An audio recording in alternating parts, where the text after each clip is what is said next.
Hello tout le monde, j'espère que vous allez bien. Je suis ravie de vous retrouver dans cette nouvelle vidéo pour un nouveau sujet. Si vous ne me connaissez pas, je m'appelle Lila Esmé, je suis votre coach en développement personnel et chorégraphe. Je combine la danse à mes accompagnements pour faire de votre corps votre allié numéro 1. Et si c'est pas déjà fait, je t'invite à t'abonner à la chaîne, à liker cette vidéo et à activer la cloche de notification pour ne rater aucune de mes vidéos. Ceci étant dit, nous passons au sujet d'aujourd'hui. Donc c'est comment travailler la confiance en soi, comment booster sa confiance en soi. Alors pour ça, je vais vous donner 5 clés qui sont en fait 5 affirmations que vous pouvez vous répéter justement dans des situations où vous sentez que vous êtes en perte de confiance et vous prenez celles qui résonnent le plus pour vous. Alors l'idéal pour ce travail, c'est vraiment aussi de prendre une feuille et un stylo et de rédiger les émotions qui vous traversent, les situations que vous vivez ou une expérience qui vous ont mis dans des situations où vous étiez en perte de confiance, où vous ne vous sentez plus en confiance. Alors, avant de vous donner ces 5 clés, j'aimerais juste clarifier une petite chose. J'aimerais que vous compreniez qu'il faut dissocier l'estime de soi et la confiance en soi. Ce sont deux choses différentes. L'estime de soi, c'est lié à la valeur qu'on se porte, qu'on se donne à soi-même. Je vous donne un petit exemple. Je donne des cours collectifs de danse, je crée mes propres chorégraphies. Quand je vois le résultat final, je me dis, j'ai fait du bon boulot, je suis fière de moi, je me donne de la valeur. À l'inverse, quand on n'est pas bon, par exemple, pour, je sais pas moi, sur les réseaux sociaux, pour poster une photo, on sait qu'on n'est pas doué pour ça, on va se dire, ouais, je suis vraiment nulle, c'est pas pour moi, je suis nulle. Donc là, c'est un sentiment de faible estime de soi. À l'inverse, la confiance en soi, c'est plutôt le fait de prendre conscience du fait d'être capable, d'être conscient d'avoir les ressources nécessaires pour faire face à une situation.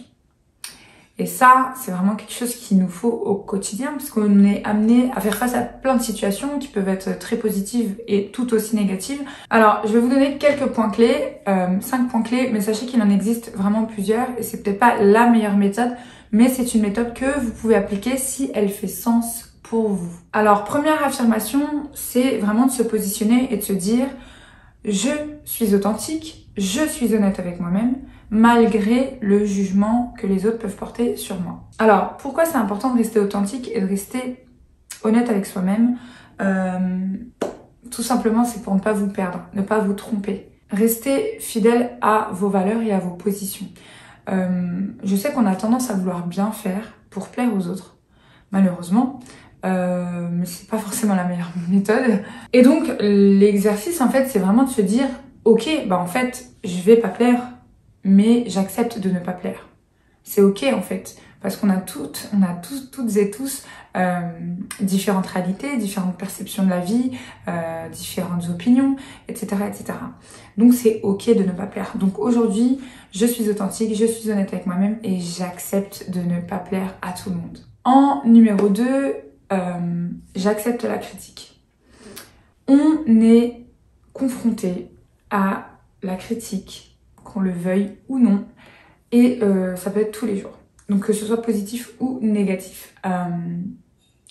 Donc ça, c'est ok, on accepte, on peut pas changer la nature des autres. S'ils ont besoin de juger, de critiquer, si c'est comme ça qu'eux se nourrissent, peu importe, on peut pas faire autrement. Donc on accepte. Cependant, on accepte quand c'est vraiment constructif, quand c'est vraiment dans le but de t'aider, de t'aider à t'améliorer et à aller de l'avant. Et le fait d'accepter la critique, d'accepter un retour sur vous, sur ce que vous faites, votre personnalité, un comportement que vous avez eu il y a 2-3 jours, etc. En fait, ça va challenger votre confiance en vous. En numéro 3, j'accepte, je reconnais d'abord, et j'accepte toutes les facettes de ma personnalité.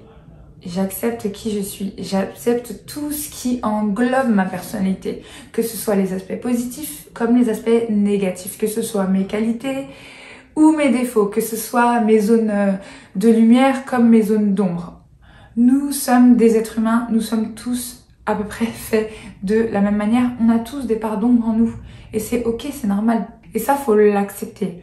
Plus vous l'accepterez, plus vous vous assumerez, plus vous aurez confiance en vous. On assume entièrement qui on est. En numéro 4, j'accepte de m'éloigner de toute distraction qui pourrait être un frein ou une barrière à mes objectifs. Par ne pas se laisser distraire, j'entends ne pas perdre son temps dans des choses qui ne vont pas vous être bénéfiques. Ne perdez pas de temps à faire plaisir à l'autre en vous mettant, vous, dans une condition qui va vous desservir. Et ce qui m'amène au point numéro 5, c'est d'investir votre énergie en vous-même. Donc les deux points là sont reliés. Donc ne vous laissez pas distraire pour ne pas perdre de vue vos objectifs. Donc cette énergie que vous avez en vous, mettez-la dans vous-même. Vous savez ce que vous voulez, vous vous donnez les moyens pour aller au bout des choses, pour atteindre ce que vous voulez atteindre. Et tout ça, forcément, ça ne se fait pas comme ça demande du temps, de l'énergie, de l'envie, d'être en bonne santé, d'avoir le moral, etc. Et tout ça, c'est un travail. C'est pas juste comme ça, on se réveille le matin, des fois on se réveille, on n'a pas le moral. Et donc, tout ça, ce qui vous appartient, justement, ça vous appartient. Donc, gardez-le pour vous construire. On connaît toutes et tous ces personnes dans notre entourage qui vont vous appeler et puis au final on va rester 1 heure, 2 heures au téléphone à parler de choses et d'autres. Mais c'est de la perte de temps, d'énergie, même si ça peut être bénéfique évidemment. Mais essayez vraiment de focaliser et de garder au maximum votre énergie, elle est tellement précieuse. J'espère que cette vidéo vous aura plu, vous aura aidé. N'hésitez pas à mettre en place ces affirmations.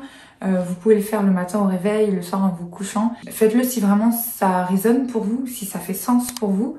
Moi, je vous dis à demain pour une nouvelle vidéo. N'oubliez pas de vous abonner, de liker, de partager si cette vidéo vous a parlé. Et je vous dis à demain. Prenez soin de vous. Ciao.